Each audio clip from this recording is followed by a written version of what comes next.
तन को जोगी सब करे,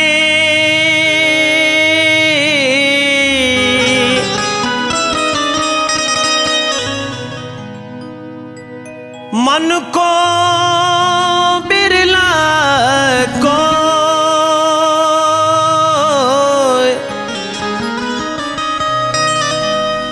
सहजे सबु विधि पाइए, जो मन जोगी हो।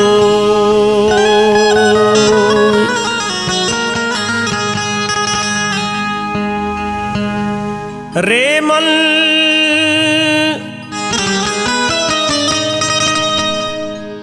कर साहब से प्रीत,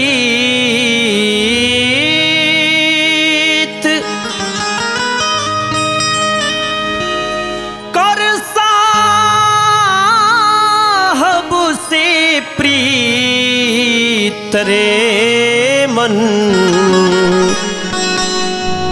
कर साहब से प्रीत रे मन, कर साहब से प्रीत रे मन, कर साहब से प्रीत, कर साहब से प्रीत रे मन, कर साहब से प्रीत रे मन, कर साहब से प्रीत।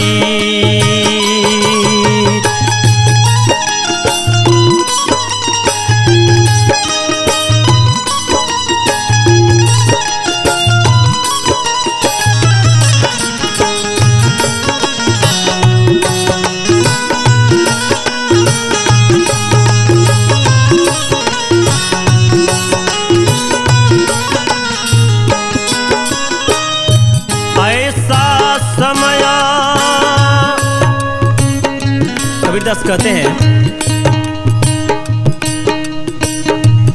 मानव जीवन बार बार नहीं मिलता है, ऐसा समय बहुरी नहीं पे हो, गई है अवसर बीत रे मन, गई है अवसर बीत। तन सुंदर छवि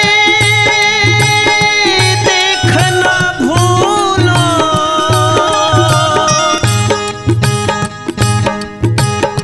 तन सुंदर छवि देखना भूलो, ये बालों की रीत रे मन, कर साहब से प्रीत रे मन, कर साहब से प्रीत।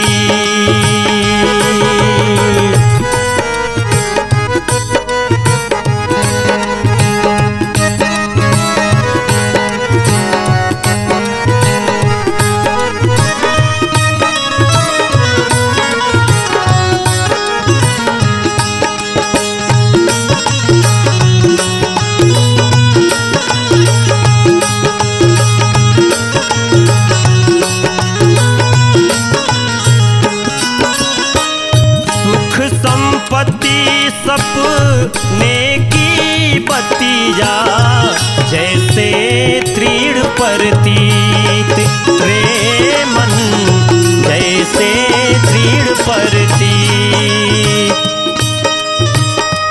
जाहि कर्मा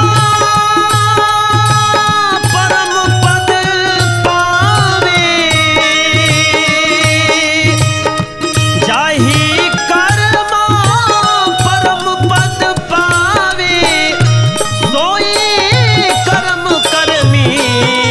रे मन, कर साहिब से प्रीत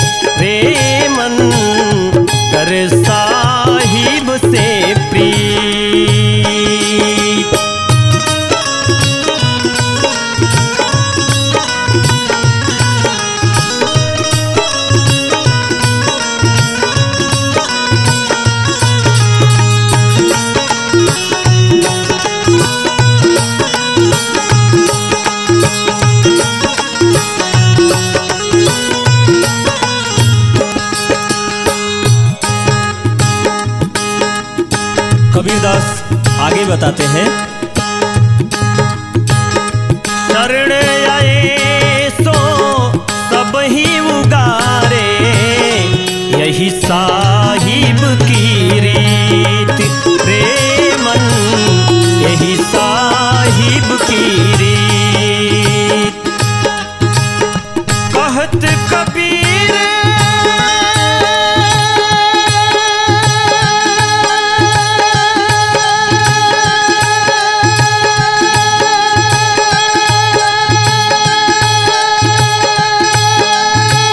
सुनो भाई साधो,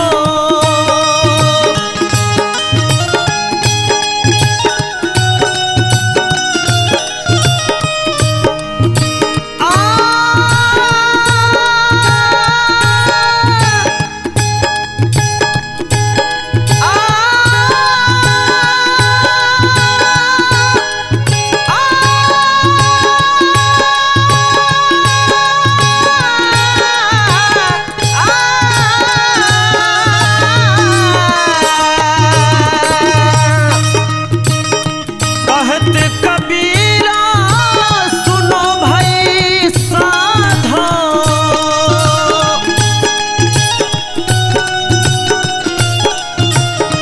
कहत कबीरा सुनो भाई साधो, चले हो भाव जल गीत रे मन, कर साहिब से प्रीत रे मन, कर साहिब से प्रीत रे मन, कर साहिब से प्रीत,